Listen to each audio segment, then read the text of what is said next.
आयो श्री वृंदावन, श्री वृंदावन, श्री वृंदावन, जय Shri Vrindavan.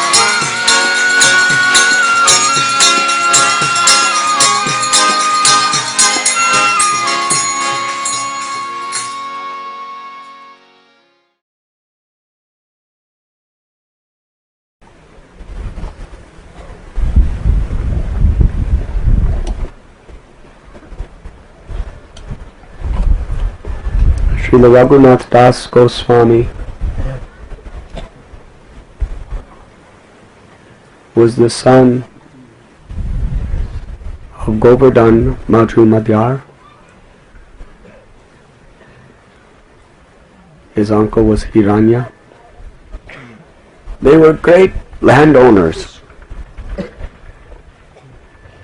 in the Krishnapur division of Saptagram in West Bengal.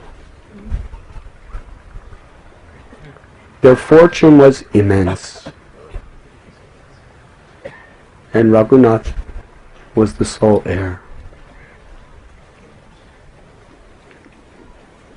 Balaramacharya and Yadunandanacharya, his father's guru and priest, brought Raghunath when he was a small boy to Chandpur, where he met with the great Namacharya Srila Haridas Thakur.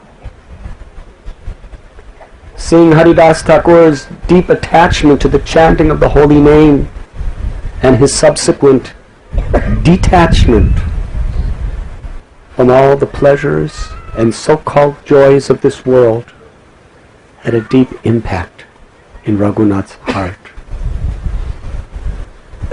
He had no interest in material enjoyment. This caused great concern for his parents. After Mahaprabhu Sri Chaitanya took sannyas in Shantipur, he was visiting by the arrangement of Nityanand Prabhu. At that time, Raghunath Das came to visit Lord Chaitanya and established an eternal relationship. Raghunath Das Goswami literally escaped opulence, prestige, beautiful family life as if it were a miserable prison. With great efforts, he went to Jagannath Puri and accepted the lotus feet of Lord Chaitanya Mahaprabhu as his heart and soul. He became the very personification of renunciation and devotion. Lord Chaitanya Mahaprabhu was so pleased with Raghunath Das Goswami's humility, his detachment from any type of material enjoyment, and his complete attachment to being the servant of his servant, Swarup Damodar, bowing down to the Vaishnavas, bowing down to the deities of the Lord, and always chanting the names of the Lord, meditating on the Leela of the Lord. Yes, Mahaprabhu gave him his own Govardhan Shila as a gift and a necklace of Kunja, sacred seed of Vrindavan, very dear to Srimati Radharani. After the departure of Lord Chaitanya from his manifested Leela, Raghunath Das, he could not bear living. Swarup Damodar Goswami had also departed. He decided to jump from Govardhan Hill to take his life. But first, he met with Rupa and Sanatan Goswamis, who appealed to him to remain in their company and every day for several hours speak the glories of Lord Chaitanya. Because Raghunath Das Goswami for many years personally witnessed his pastimes in intimate, confidential proximity.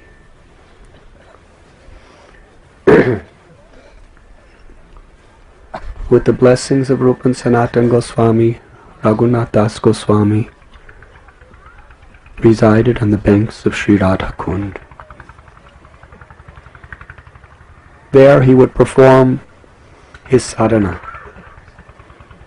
At least 2,000 times every day he would offer obeisances to Vaishnavas. At least 1,000 times a day to the deity of Krishna. He would chant 200,000 names of Krishna every day. And his eyes were always filled with tears in the ecstasy of separation from Sri Radha and Krishna. Kaviraj Goswami explains the regulative principles of Raghunath Das Goswami were like the lines in stone.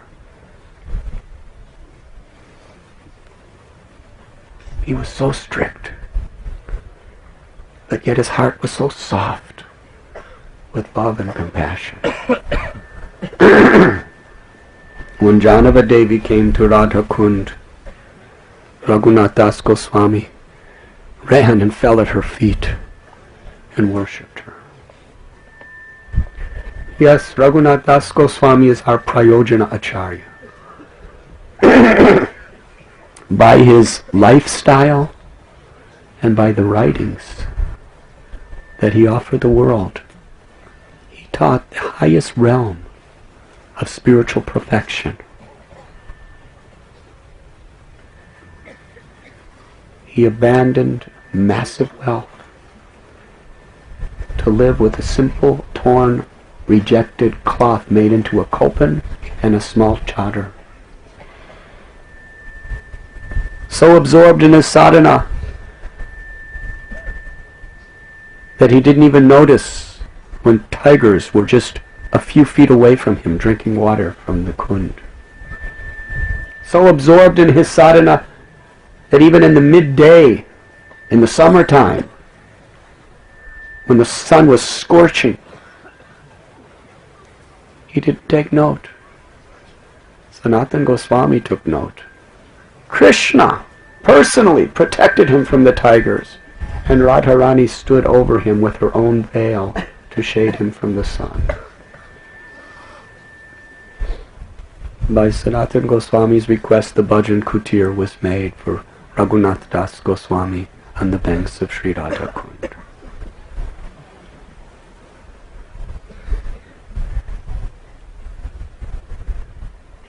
One of the priceless literatures that he has bestowed upon the Gaudiya Vaishnav Sampradaya is Mukta Charit. Raghunath Das Goswami only wrote about 3 books. Mukta Charita is very greatly celebrated. It reveals the sweet nature of the love of Vrindavan. I would like to share a brief summary of some of the content of that book with your permission.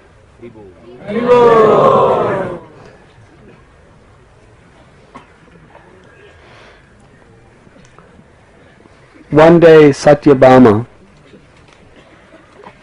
one of the queens of Dwarka, asked Krishna, I have heard that one time you made a garden and grew pearls from creepers in that garden. Can you tell me something about that? Harivo. Let us welcome Vineet Narayan Prabhu to our Yatra by loudly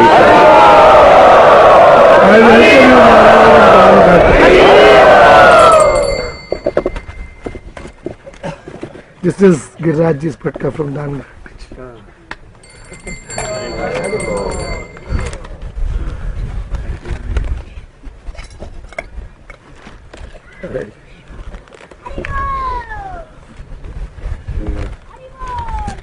We are very honored by your presence. Please have seat. Can someone make nice seat for him?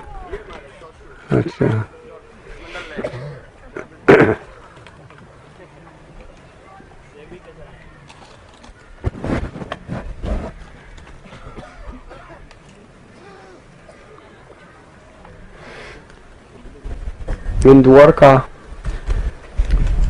Queen Satyabhama inquired from Krishna that I have heard a fascinating story that in a garden of Vrindavan you had grown pearls.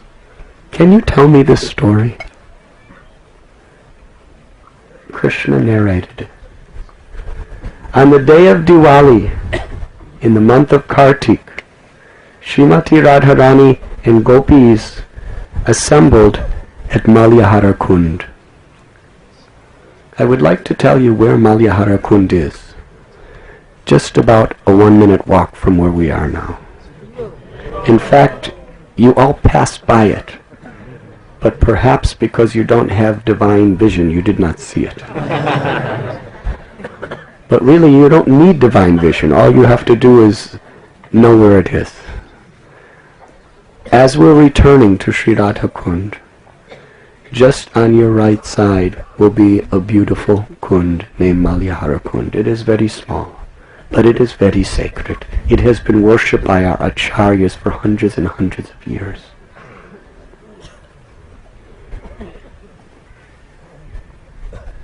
This is the closest place we could sit to Malyahari Kund. On the day of Diwali, in the month of Kartik, Radharani and gopis assembled together at the Malyahari Kund. Krishna's parrot, Vichakshana, informed him.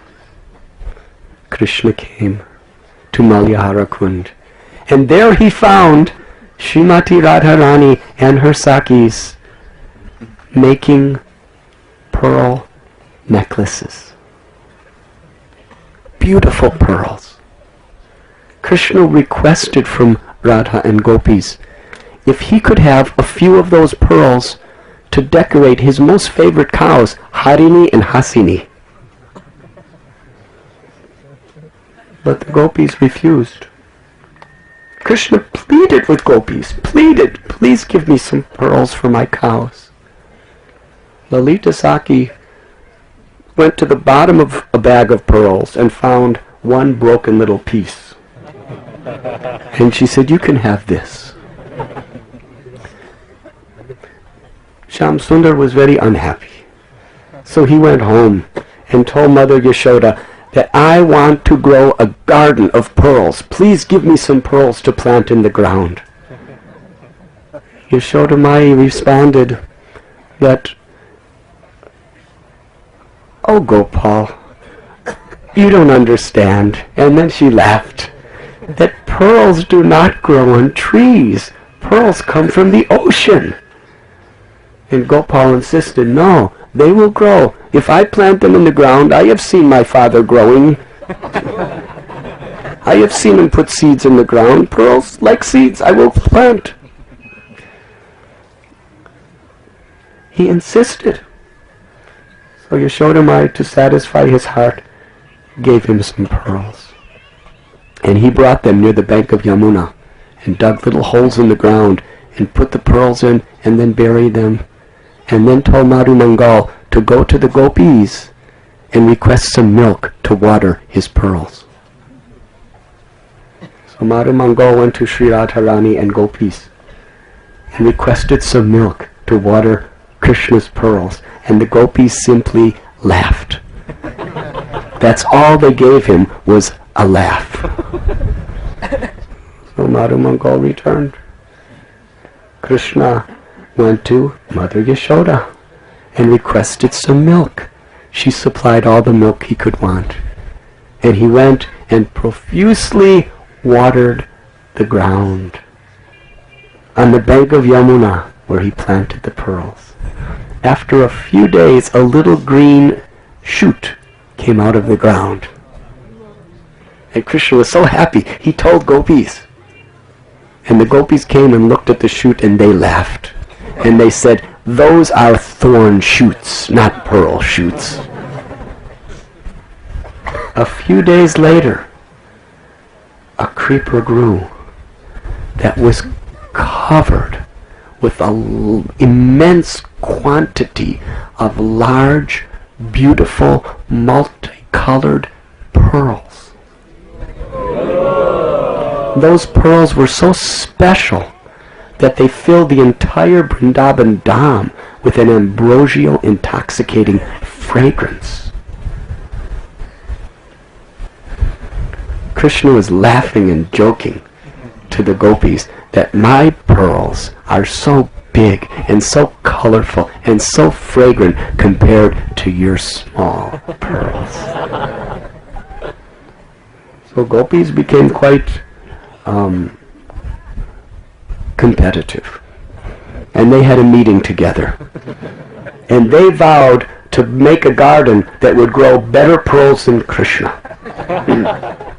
So all of their pearl necklaces they planted in the ground. And then they went to their parents' house and took every pearl from all of the houses of their families. And they planted those pearls. And 3 times a day, every day, they watered the pearls with milk, yogurt, butter, and ghee.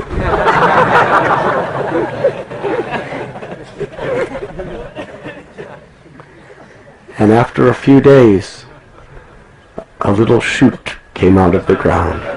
And they became very excited. And a few more days passed, and there were thorn bushes.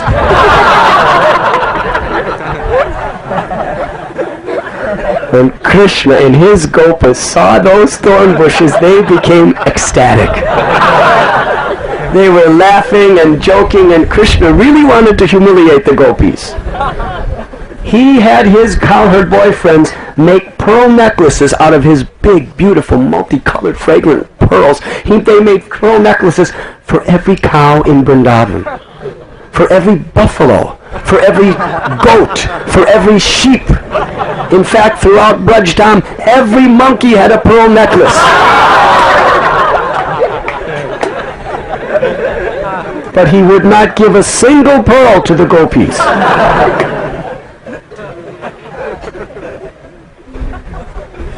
So the gopis were in a lot of anxiety because they took all the pearls of their parents' homes. And now they all turned into thorns. What were they going to tell their parents? So they sent Chandramukhi and Kanchanalata, 2 gopis, with gold, to barter gold for a few of Krishna's pearls. Krishna looked at them and said that even the Kostubamani of Lord Narayan is not worth a fraction of the price of a fraction of one of my pearls.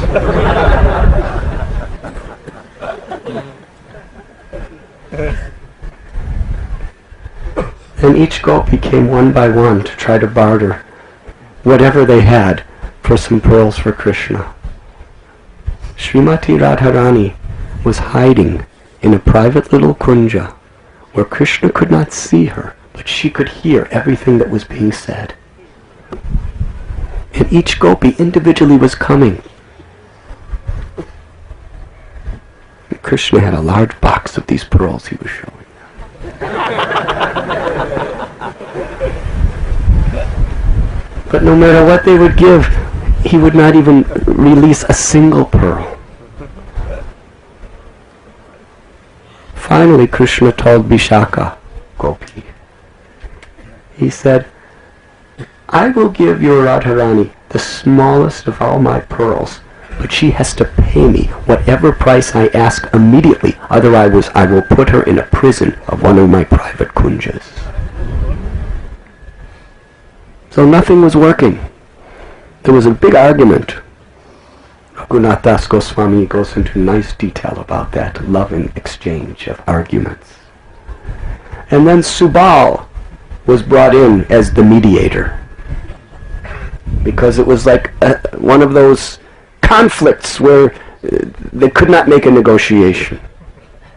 So Subal was the mediator, and they continued, and in the end they could not agree on any price. And Radharani was listening to everything. So the gopis, very sad, they met with Srimati Radharani and came to Sri Radha Kund. Radha Kund is only a few minutes from here. When the gopis were at Radha Kund, Krishna took the best of all of his pearls, and with his own hands he strung the most elegant necklace. Then he put that necklace in a golden box, and with his own loving hand engraved the name of Sri Radharani on that box.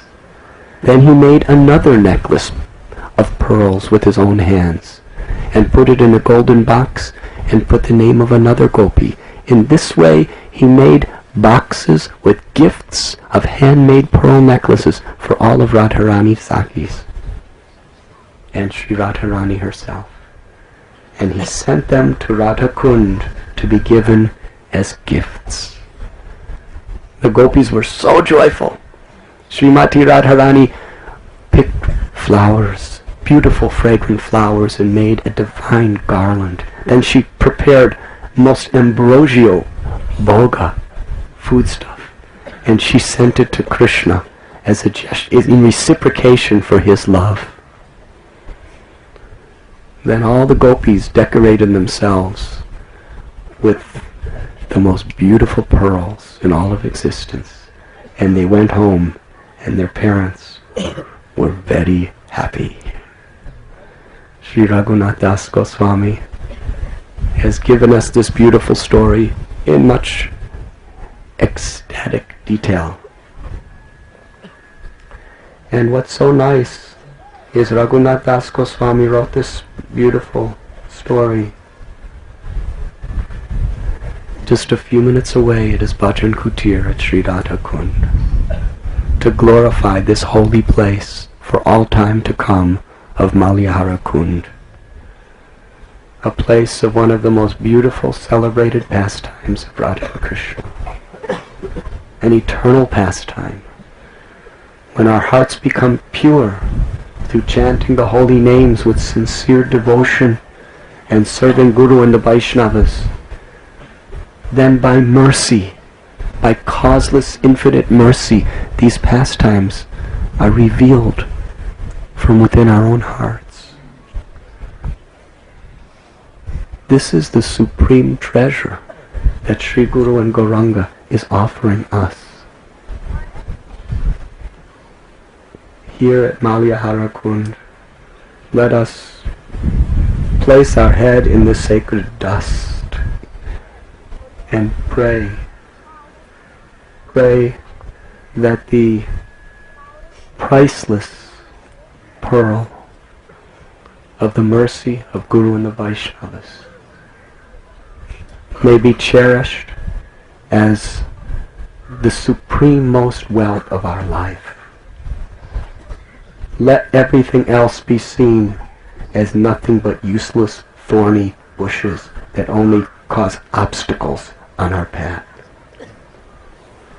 But that beautiful, multicolored, fragrant pearl of the compassion of Sri Radharani and Sri Krishna has been passed down in disciplic succession and is being presented to us by Srila Prabhupada, the Vaishnavas, and the great souls. We should not take these pearls to be something ordinary unless we understand even to a small extent the value of the pearl, of this opportunity we have. We will lose it trying to enjoy the thorny pleasures of this world. Yes, when we open our hearts to receive the real mercy of Guru and Vaishnavas, then Srimati Radharani will reveal these most treasured pastimes within our hearts, as Raghunath Das Goswami has so mercifully revealed to us through his heart. This time, I would like to ask His Holiness Dhanardhar Swami Maharaj to speak to us.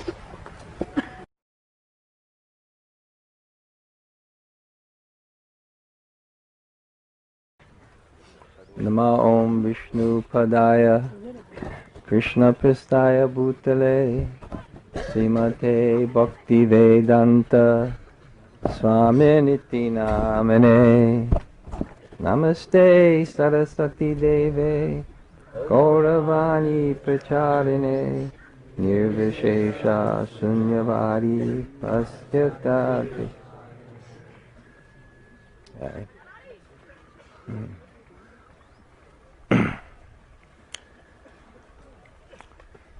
So on Srila Radhanath Swami's order, I will try to say something. And I will surrender to his order. His Grace Gopi Pranadhana Prabhu yesterday, when explaining the Govardhan pastime, he said this word surrender, prapadyante, it doesn't exactly, you can't exactly translate it in English, because in English surrender has more a sense of force, while in Sanskrit it has more a sense of love and willingness. So as Vaishnavas, we follow the order and we speak and we perform devotional activities to please our acharyas, to please the Vaishnavas. And only in that mood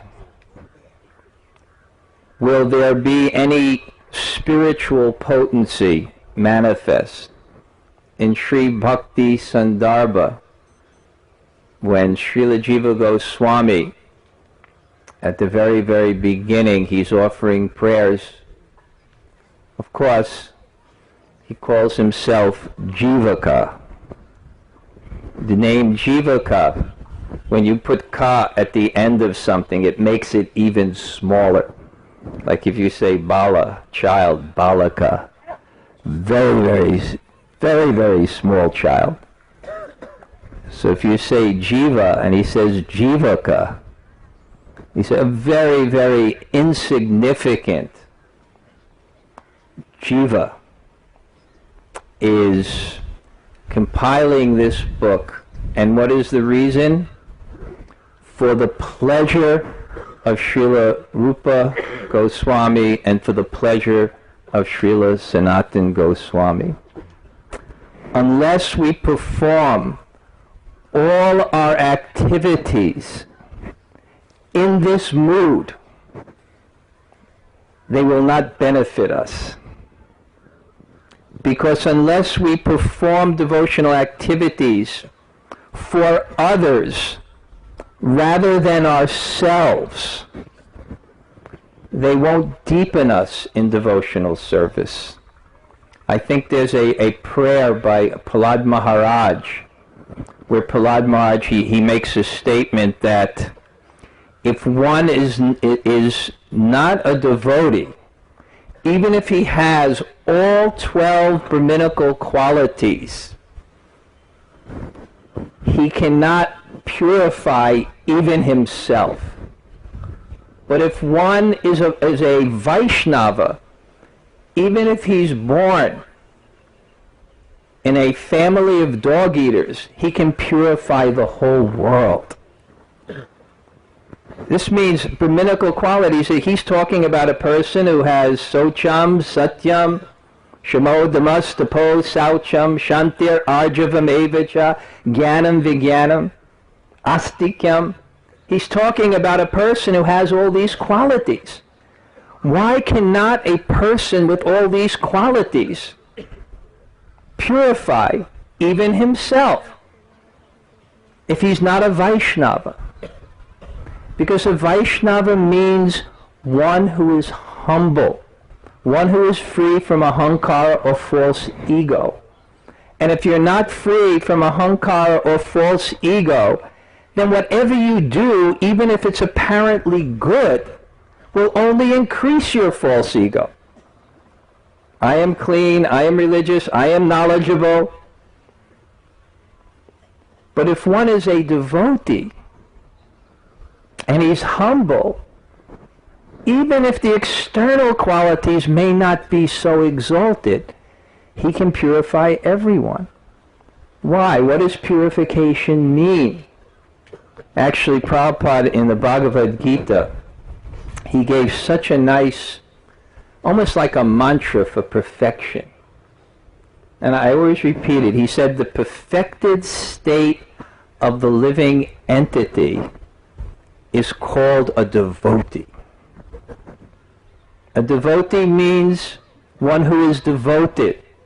It means one who is a servant. So to purify one, you have to teach them to become a servant.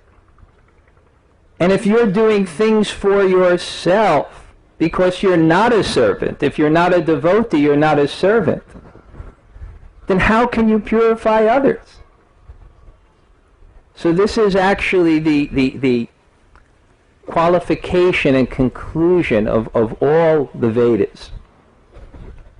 I was reading in Sri Bhakti Sandarbha, and it was very, very edifying, because as I was reading, I was realizing more and more how Srila Prabhupada gave us the essence of Krishna consciousness. And I was reading one verse, Yasya Deve Parabhaktir Tata Deve Tata Guru, that one who has implicit faith in the spiritual master and the Supreme Lord can understand the imports of the Vedas. Now, to understand the import of something, you have to actually, if you're going to study a book and you're going to understand something of the book, you have to understand its theme, what that book is ultimately trying to say. And if you understand what that book is ultimately trying to say, then you can understand everything in that book in context. And if you don't, you can't understand it. So in this verse, Jiva Goswami gives a very, very interesting insight that the whole purpose of the Vedas is liberation. And what does liberation mean? Liberation means to be free from the false ego. So unless one is acting on that platform, he will not be able to realize what the Vedas say. And therefore, when one has implicit faith in the spiritual master, implicit faith in the Supreme Lord, it means he has become a servant of the spiritual master and the Supreme Lord. And because he's become a servant of the spiritual master and the Supreme Lord, then he can understand what the Vedas are saying. So this is actually our qualification and our entrance, which Srila Prabhupada has so expertly instructed us. Radhanath Swami, one time he was at Govinda Kund, and he spoke for 2 hours. I wasn't there. But one of his disciples came back, and Burijan Prabhu asked her, well, what did Radhanath Swami speak about? And she said he spoke for 2 hours on being the servant of the servant. And Burijan Prabhu, actually, he was thinking, this is actually very excellent teaching. Because when you want someone to understand the most important thing, you repeat it again and again and again. Guru Nishta means humility. And therefore Prabhupada taught that, as Maharaj was saying, that if one actually, Prabhupada guaranteed, if one surrenders to the spiritual master, then he will attain perfection. It's not a simple thing. As Prabhupada said, that the process is simple, the application is difficult. The process is simple because there's no material qualification for that. But the application is difficult. What bhakti is the topmost yoga because it's getting rid of the root of material consciousness, which is the false ego.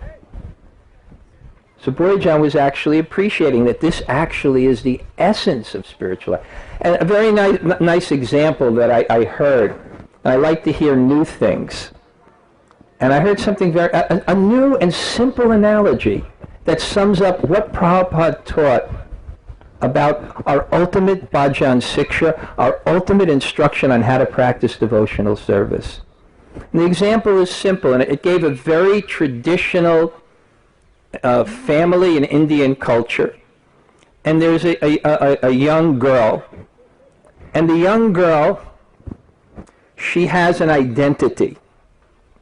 And her identity is, I am the daughter of my father. Then she gets married, and she makes a commitment, and she has a new identity. I am the wife of my husband. The activities are the same, the consciousness is different. So the analogy was given, this is initiation. This is our process. When we take initiation, our perfection is we change our identity. It's simple. Maybe not our activities, our identity. We are, whatever our particular identity is, nationalistic, gender, etc., then our identity becomes changed. That I am the servant of my spiritual master. And Srila Prabhupada taught us that this commitment will bring us to perfection. Srila Prabhupada was sitting in his room in Calcutta, and he was thinking to himself how he became successful. And he was thinking out loud, saying, how have I become the lucky one? What was his fortune? His fortune was that he was used as an instrument for the will of his spiritual master. So he was thinking, how did I become so fortunate? And in a humble way, he was thinking of his godbrothers who were extremely exalted souls, both materially and spiritually. Very, very qualified people. In fact, there's a historical, a point in history where Subhash Chandra Bose was reacting to Srila Bhakti Siddhanta Saraswati's preaching because he was getting such qualified people. And he actually visited Srila Bhakti Siddhanta Saraswati. But because they were strict brahmacharis and sannyasis, they were all very, very thin and hungry looking. So he just pointed to them and said, no, these will not be any use to you. But they were very qualified people. And Prabhupada was thinking to himself, how was I the lucky one? How was I the lucky one? And then he thought to himself, he said, because I was 100% faithful to the order of my spiritual master. In New York, I would like to visit 2nd Avenue. It would be my place of pilgrimage. And I remember I would come from New Jersey and get off the train in 5th Avenue, and I would walk And I would be in that mood of pilgrimage. And then I would go there, I would think of Srila Prabhupada, and Srila Prabhupada would be, we'd hear these tapes from 1966 of Srila Prabhupada. And in those tapes, Prabhupada would be thinking, and you would hear the rumbling outside and the noise, and the Lower East Side was not a very aristocratic place, to say the least. And Prabhupada was thinking, because he had everything. Prabhupada had Vrindavan. And he had the real Vrindavan. Vishyatriya kabe shude habe man kabe hama heravo Shri Vrindavan Dham. When you're free from material desires, and your mind is peaceful, then you will see Vrindavan. Prabhupada had everything. Vrindavan was everything, spiritually and materially. And he was thinking, why have I come to this place? Why have I come to this place? And then he thought, and he says, it is simply the order of my spiritual master. So this is our main bhajan siksha. This is our main instruction. We change our consciousness. We change our identity. And that identity of selfless servant is Braja Bhakti. Sometimes we think of Braja Bhakti and we see different forms. And there are young ladies and they're exchanging and they're joking. But we should see the consciousness, the bhava. And the bhava is selfless servant. And that begins with the spiritual master and the Vaishnavas. So we are very, very fortunate to be in this Bhakti Vedanta marg, which is leading to Braj, by giving us the pure consciousness of Braj. And from that pure consciousness of Braj, the form of Braj will automatically manifest.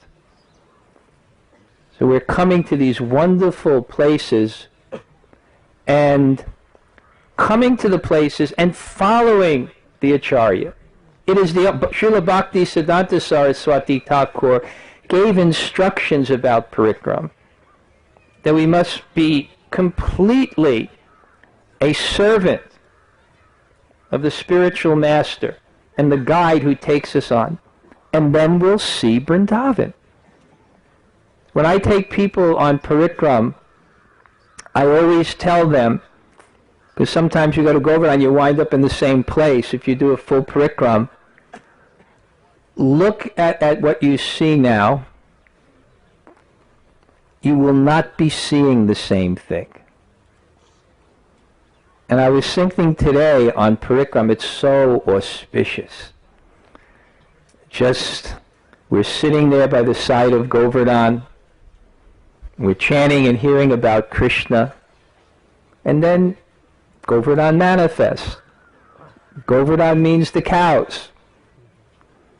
Radhanath Swami once chastised me out of affection because I did such a bad thing.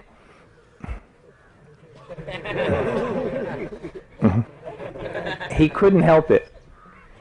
He had come to Vrindavan, and I was wearing a pair of Birkenstock shoes, and they look like they're leather. And when he saw those shoes, he was shocked. He looked at them. He said, "How can you wear those shoes?" He said, "In Vrindavan, the cows are even more dear to Krishna than the Brahmins." I got rid of those shoes. Namo Brahmanya Devaya Go Brahmanahitaya Cha Jagaritaya Krishnaya Govindaya Namo Namaha.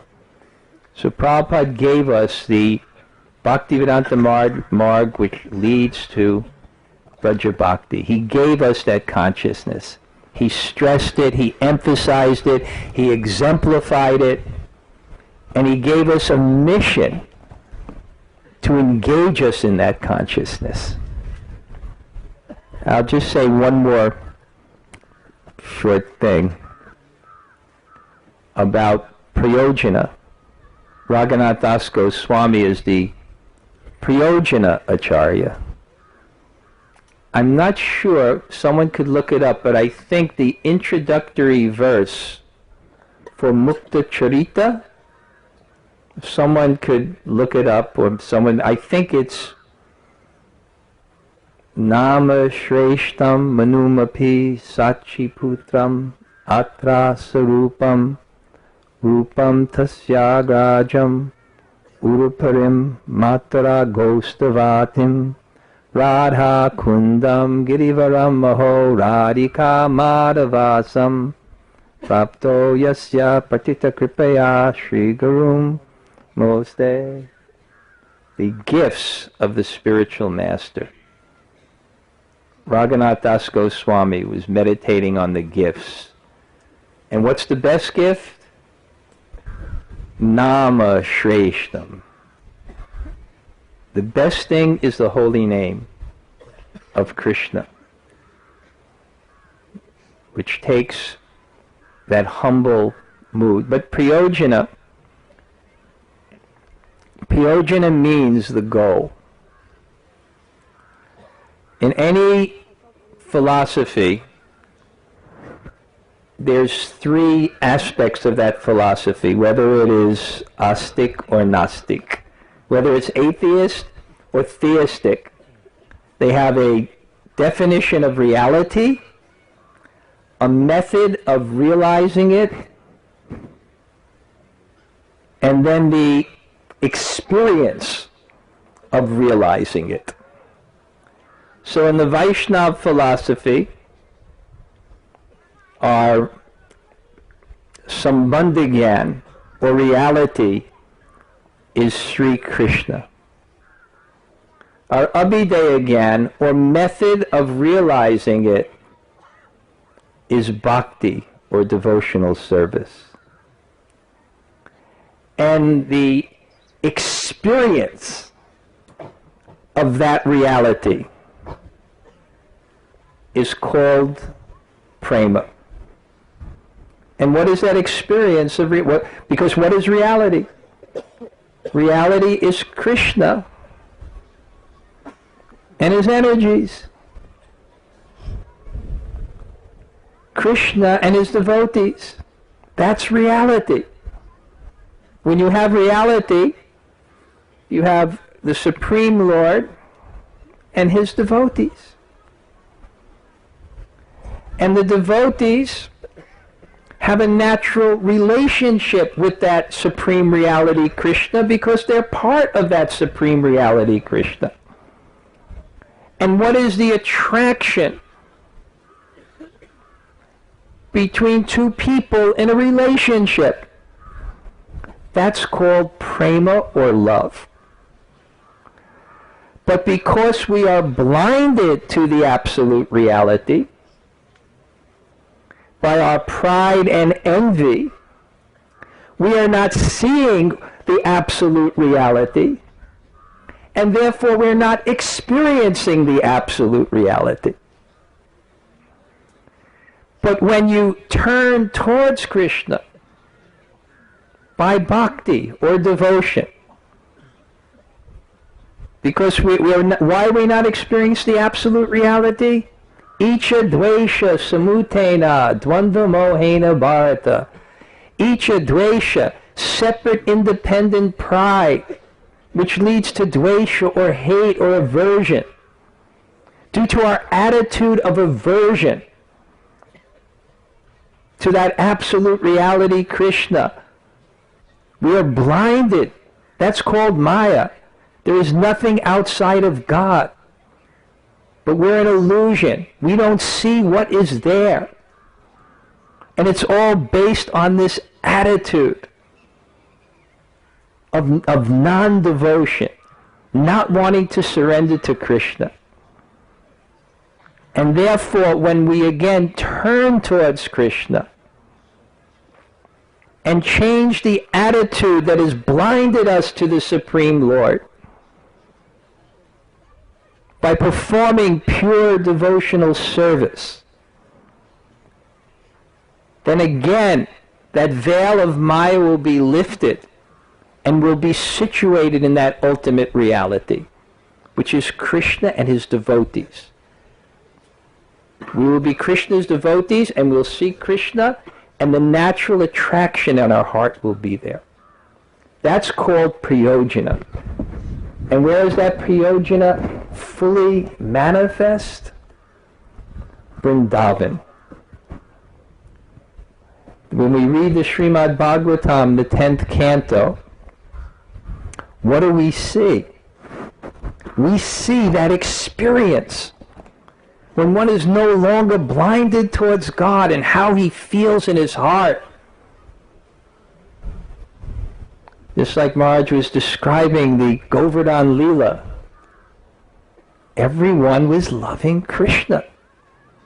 I was reading in that Kaliya pastime, my favorite part of that Kaliya pastime, which to me exemplifies the spiritual world,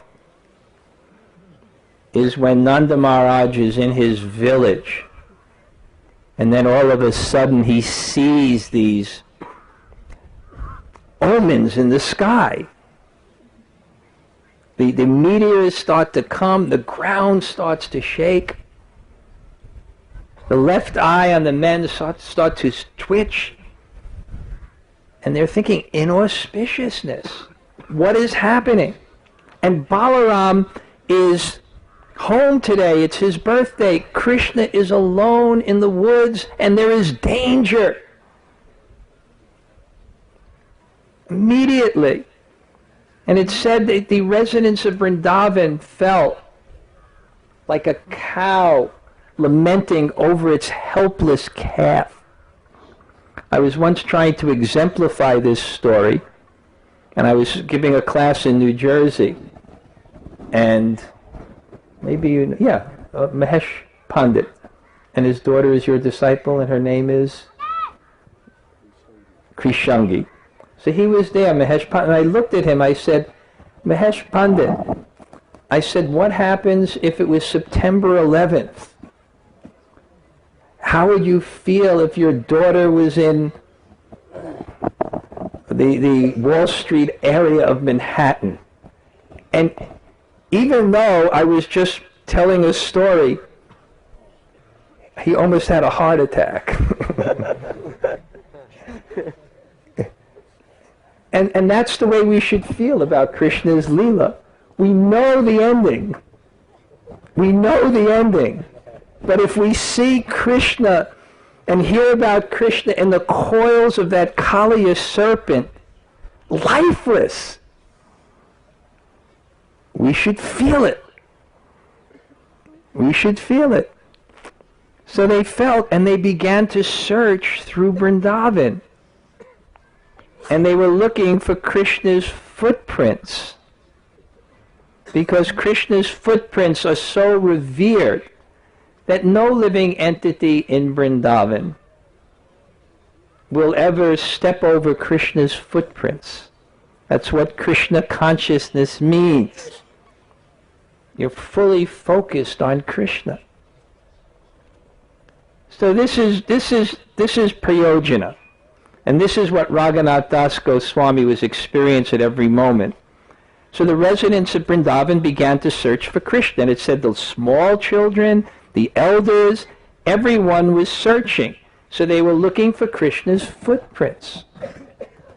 And what would the mother of Krishna think when she saw Krishna's footprints? What would she say?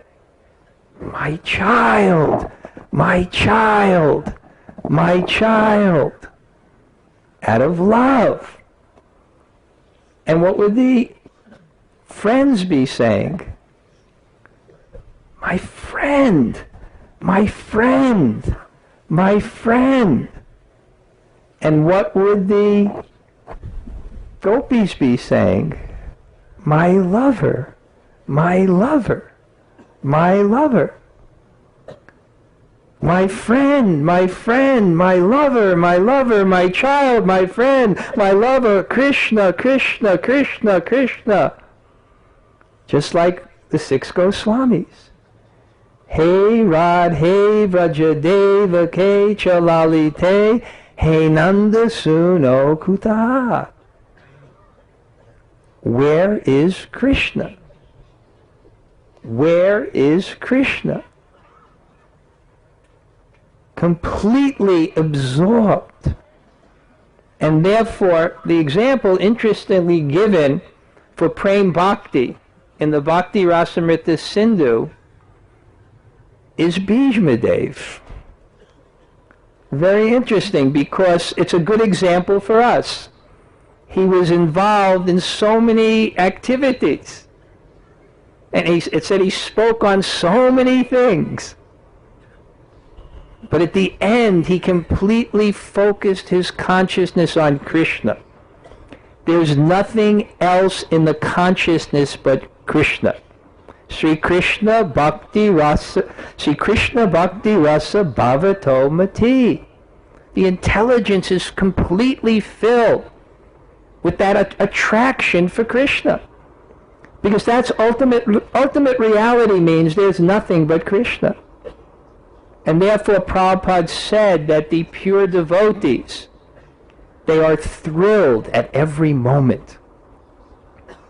So Radhanath Das Goswami is our Priyojana Acharya, because he came here to Radha Kund and he would be chanting the holy name and just chanting in his heart, Krishna, Krishna, Krishna, Krishna. Prabhupada said we should chant Hare Krishna like a child who's crying for his mother. And therefore the first part of our prema, because prema means there's nothing in the consciousness but Krishna. And we look at the perfected souls and we practice what they do. Just like a Ekadasi for the perfected souls, they're so satisfied with Krishna. They feel this is the day of Lord Hari. They're so happy that it's Lord Krishna's day that they begin to glorify him and chant. And therefore, they're so satisfied they don't eat. So the sadhana for that is you glorify Krishna and you give up your bodily demands.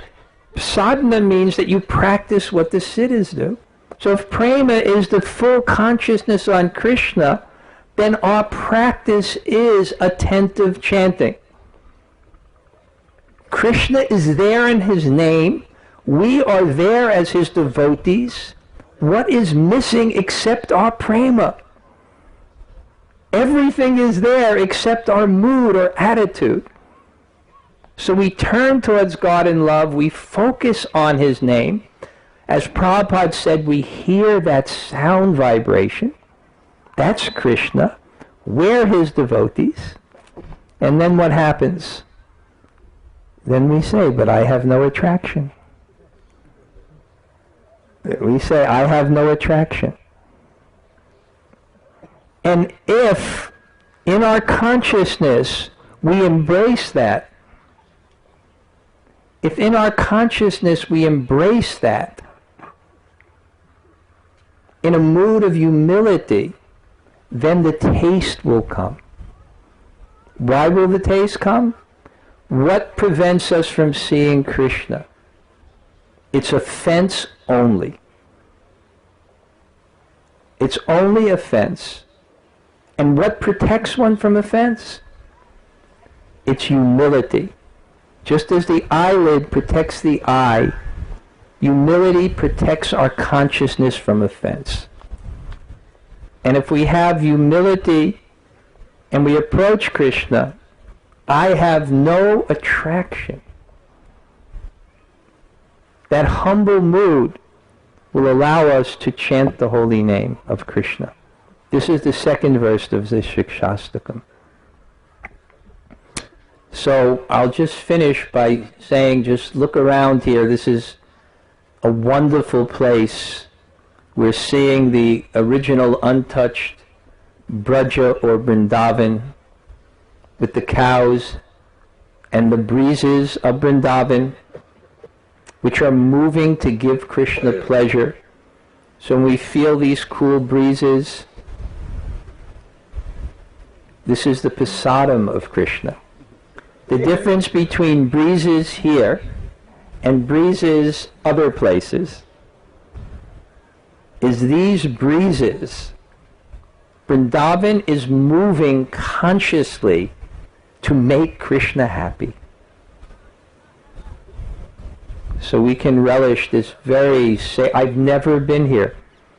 I've been in Vrindavan almost 30 years. Maharaj is my Dham Guru. He actually brought me on my first parikram.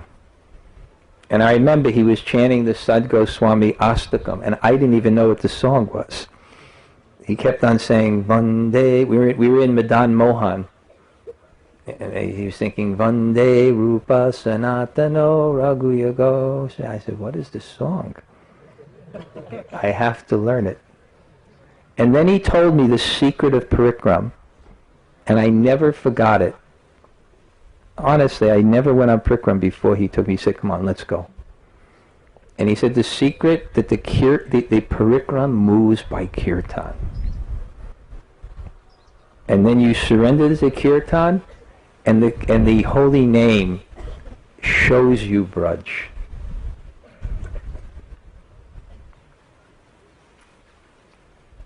Hare Krishna. Okay.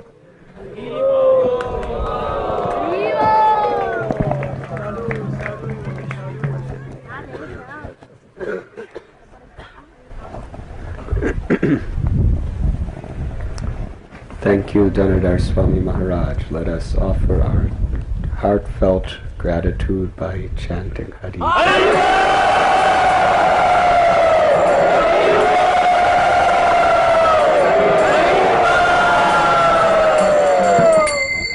Very beautiful, thank you.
Rama Rama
Hare Hare